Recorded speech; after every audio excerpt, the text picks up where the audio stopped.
So ஷூட்டெல்லாம் முடிச்சதுக்கப்புறம் எவ்வளோ ஒரு க்ளோவாக இருக்குல்ல.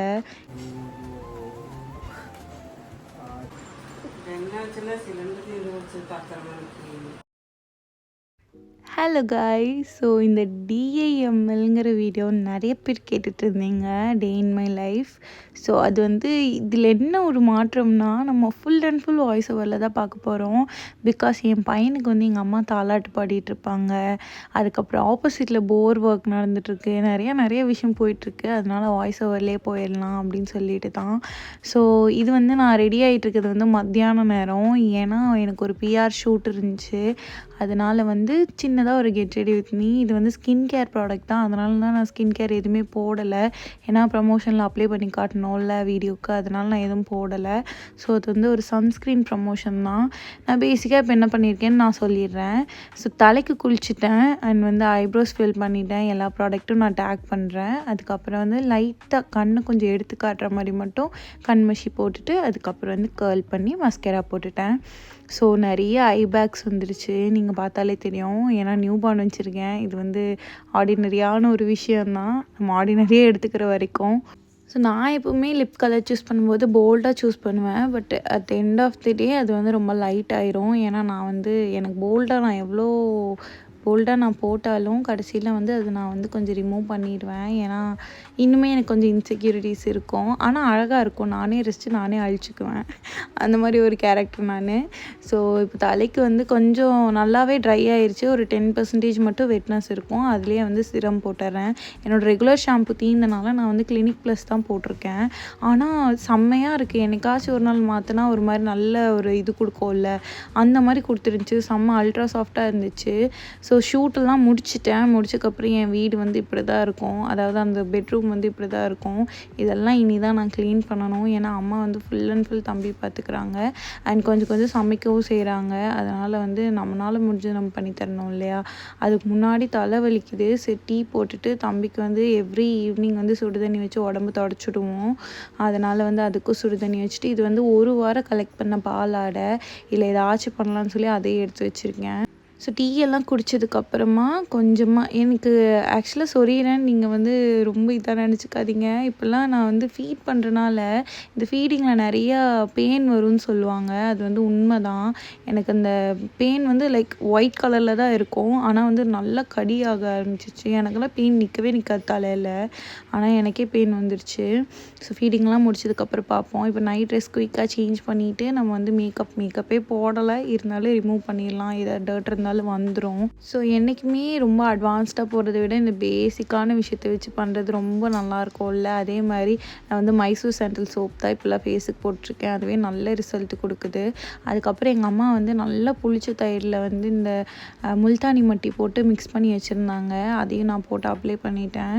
ஏன்னா சொல்லிக்கிற மாதிரி டேன் இல்லை, வீட்டுக்குள்ளேயே இருக்கிறனால, இருந்தாலும் ஒரு ஃப்ரெஷ்னஸ்க்காக நான் எவ்வளோ பொறுப்பான பிள்ளைன்னு பாருங்கள். எப்படி 10 மினிட்ஸ் ஆகும்ல, அந்த கேப்பில் நம்ம பாத்திரம் கழுகிடலாம்னு சொல்லி பாத்திரம் கழுகிட்டு அதே சிங்கில் வந்து ஃபேஸ் பேக்கே ரிமூவ் பண்ணிட்டேன்.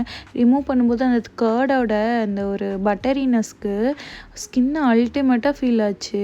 நான் வந்து முன்னாடி வேணால் இங்கே சைடில் வேணால் ஒரு கிளிப்பை ஆட் பண்ணுறேன்.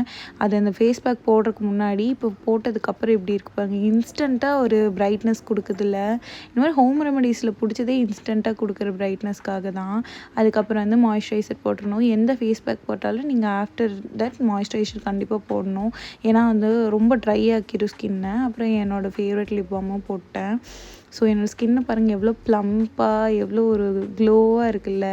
எனக்கு இது ரொம்ப பிடிக்கும்.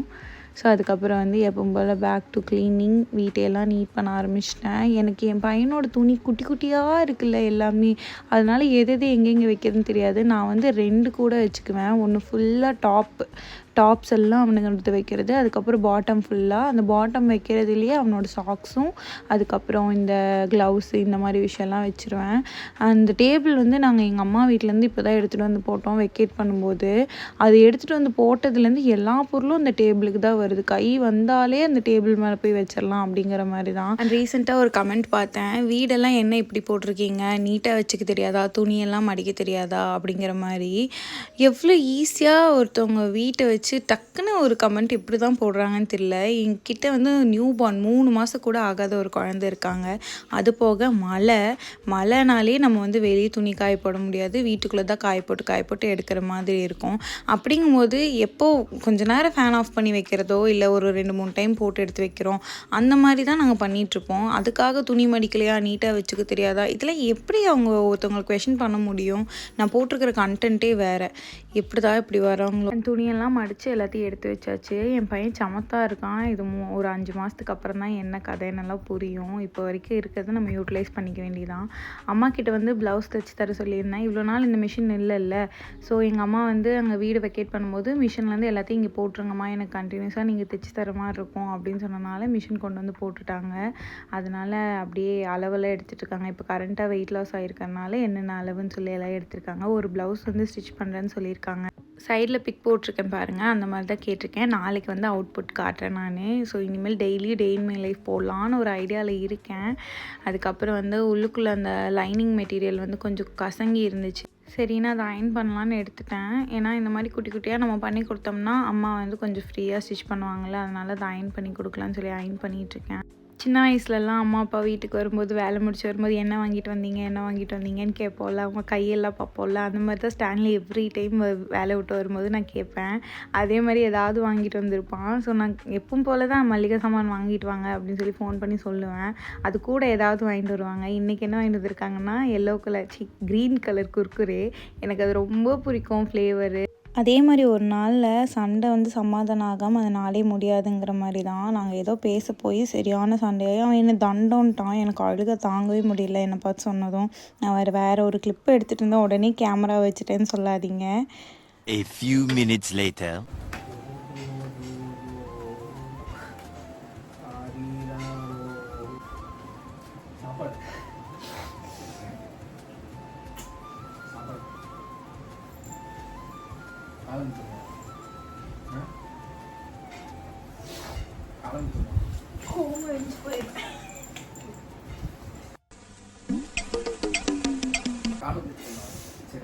ஒரு டீல் வச்சுக்கலாம்.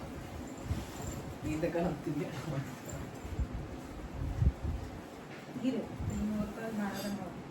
இல்லை அமுத்து கவுண்டிங்.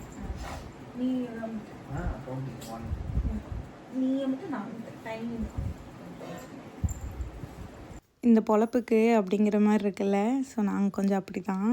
நான் ஆக்சுவலாக வேறு கிளிப்பு தான் எடுத்துகிட்டு இருந்தேன், அதனால் அப்படியே அது கேப்சர் ஆகிடுச்சு. இது ஒரு 30 மினிட்ஸ் போயிருந்துச்சு அந்த கிளிப்பு கூட. ஸோ இது வந்து ஆட் பண்ணலான்னு தோணுச்சு, அதனால் ஆட் பண்ணேன். ஸோ பாய்ஸோ ஜென்ஸோ எப்போ ரொம்ப அழகாகிறாங்கன்னா அவங்க ஈகோ விடும்போது தான்.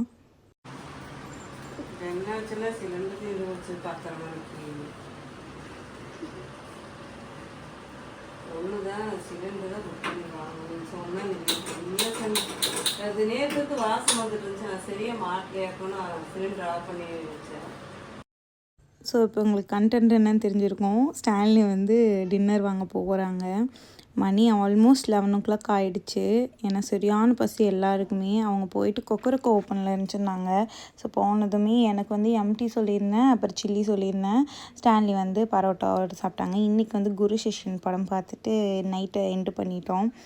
ஸோ நான் சொன்னது ஞாபகம் வச்சுக்கோங்க. ஒரு பாயாக இருந்தாலும் ஜென்ஸாக இருந்தாலும் அவங்க ஈகோவை என்றைக்கு விடுறாங்களோ அன்றைக்கி தான் அவங்க ரொம்ப ரொம்ப அழகாகிறாங்க மனசுலேருந்து. ஸோ யாராவது பாய்ஸ் யாராச்சும் சண்டை போட்டிருந்தீங்கன்னா போய் சாரி கேட்டுருங்க. அண்ட் கேர்ள்ஸ் நீங்களும் புரிஞ்சுக்கோங்க. அவ்வளோதான்.